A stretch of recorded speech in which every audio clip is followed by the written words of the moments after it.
Zzz. Dude, Zzz. go buy a gold ring. You're not balling, dude. Are you balling? This is balling. You see this robot that I have? Hey, how do I... This is Cyclops right How do I here, enter, dude. What contest? That you're giving away the Gimbal. Dude, I fell into the dragon. Shut up. 6 months ago, I bought this thing right here, which is the Weebill Lab by Zhiyun. It is a 3-axis brushless motor gimbal. I bought it because I needed smooth footage. I didn't have a way to get like smooth sliding or floating footage. I have a GH5 which has in-body image stabilization and stabilizes my footage a little bit. If you want smooth footage plus motion, you need motion control. You need something to stabilize it, and a gimbal is one way to do that. Other ways are sliders and dollies and actual motion control, tripod heads and things like that. But everyone on YouTube is using gimbals these days. When I bought it, I knew a lot less about gimbals. I knew a lot less about filmmaking. It was about 6 months ago, and I had just started. So I just did an unboxing video. I didn't actually review this thing because I didn't know anything. But now I know enough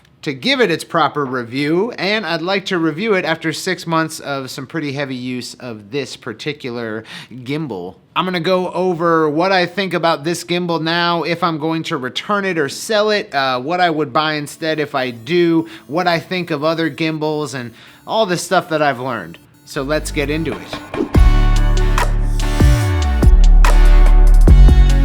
Now, if you make video content, a lot of video content these days is stabilized with a gimbal. Some of the most successful music videos online are just one-shot music videos using a gimbal to like swoop in and out of different musicians and move all around the scene. And they're rad. Like, gimbals are really cool, but they're not a perfect solution, which is something that I learned while using one. But you would need one of these if you're going to be doing concert videography, if you're going to be making music videos, if you're going to be doing any shots that need a lot of motion, that need you to move around. And most cinematography is more beautiful with motion. So one of the ways to accomplish that is with a slider, and there's a lot less that can go wrong with a slider because it's just moving left to right on a track. But once you start adding in motion control and gimbals of this sort, there's a lot that can go wrong with getting a really smooth shot. One thing that you might consider, which not a lot of YouTubers are out there talking about, is not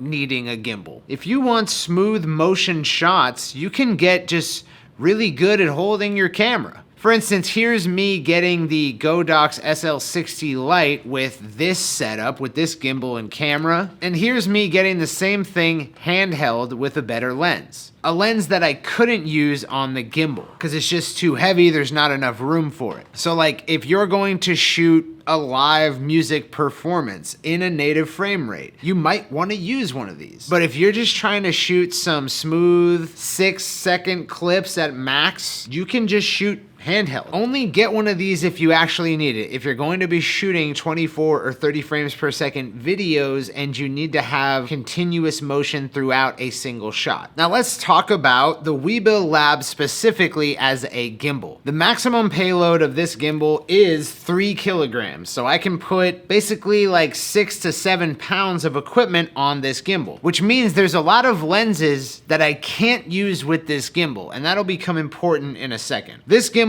features a tripod handle that you can unscrew from the bottom and then screw here onto this sort of like top L frame right here. And then you can use it in an underslung mode, which is really cool. You can get these like low tracking shots. You could be shooting behind someone in like a chase scene or something like that, and then quickly drop down to their feet in like no time at all. It could be part of the actual usable shot. So that's a really cool part of this gimbal. Now, 95% of the time I'm using this thing in what is called pan follow mode, which means if I move it up like this, the camera stays pretty much the same. But if I actually pan it, so I rotate the handle like this, it's going to follow that movement. It's a pan follow. And I normally use it in this mode, but there's also locked mode, which is great for like filming concerts. Let's say you're in front of the stage and you don't want the camera to move from this direction. You want it to always be facing this direction. You can switch it into lock mode, and then no matter what I do to the handle, it's going to stay facing that way. So I can walk through the crowd and like go around people and shit, and I'm still gonna get a pretty smooth shot faced at the stage. With pan follow mode, you'll notice that the camera like takes takes a second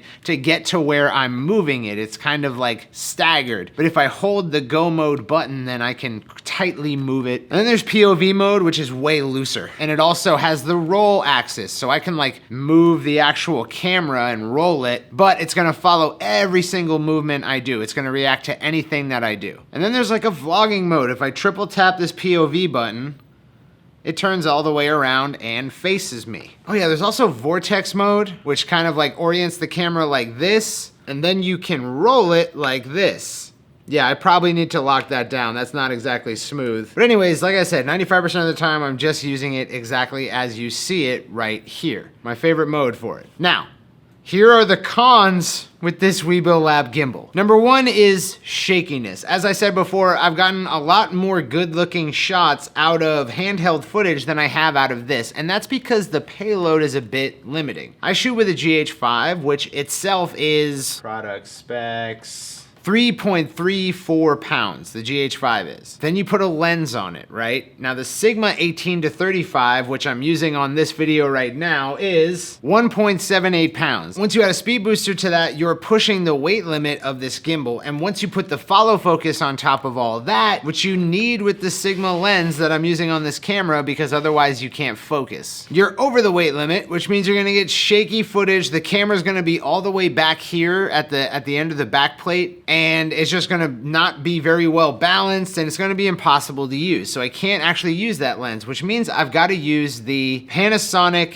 12 to 35 millimeter native to the Lumix GH5. The problem is the GH5 doesn't have the best autofocus in the world, so I gotta shoot with a pretty closed down aperture, which means I need a lot more light, which means I'm kind of fighting this battle of having everything be in focus, having the right exposure, and being able to get smooth shots. That's a constant battle. So if I want two of those, I'm sacrificing the third. And that sucks. That really sucks. Like, I've very rarely gotten beautiful footage with this gimbal. And sometimes I even have to throw it into slow motion to be able to smooth out the shakiness of this gimbal with any payload, even this payload. So it kind of sucks. Like, it kind of sucks to be sacrificing the reason you're getting a gimbal in order to get the other beautiful things about a shot. So the lens compatibility is not there with this gimbal, even with something as lightweight as the GH5, and you'd have to use probably like a Sony A6400 or something like that would be like the best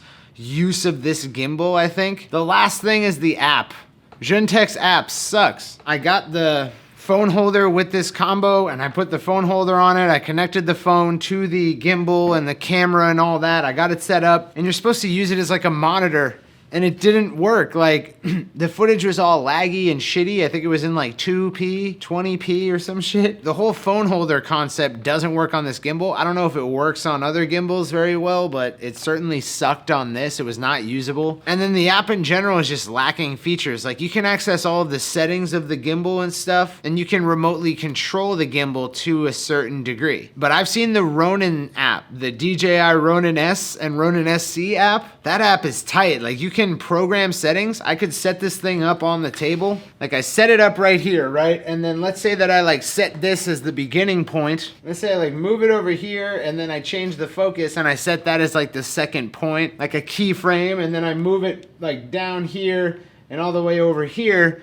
and I change the focus again, and then I set that as the final point. And then I can, in the Ronin app, make it cycle between those three in whatever time, at whatever speed I want it to. So I can basically set up camera shots that are moving for myself, like you would with a slider or a motion control system, but just with a gimbal, which makes the Ronin-s and the Ronin-SC multi-purpose gimbals. You can use them to get smooth shots that you're controlling, but you can also use them to film yourself, which is huge. I bought this thing for like $800 for the creator package, and now you can buy one of these for like $350, which kind of sucks. So as someone who made the wrong decision, who did the dumb thing, what I would do is buy the gimbal that has more payload capacity than you actually need, and buy something from DJI, because DJI makes great drones. They make amazing the Osmo Pocket thing, the 4K thing. They make great cameras, and they also make great gimbals, and their app is better than Zhiyun's. And as much as I like enjoy playing around with this thing, I'd much rather have